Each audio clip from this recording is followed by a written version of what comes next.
يا بسيطة، اكتب الحاجات بوصف حلو، مثلا جبنة بيضة مثل قلبك، قشطة يا قشطة، سكر مثل دمك، طماطم مثل خدودك، شطة مثل مشاعرك، عسل يا عمري، زعفران مثل لون قلبك، صابون مثل ملمسك، شوكولاتة يا حلو.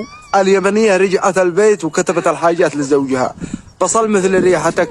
المشكلة مش في الفيديو ولا في البنت اللي تقلد، ولا يهمني هذا الشيء كله. المشكلة في التعليقات. عندي أنا تخيل والحسد وكمية الخرفنة.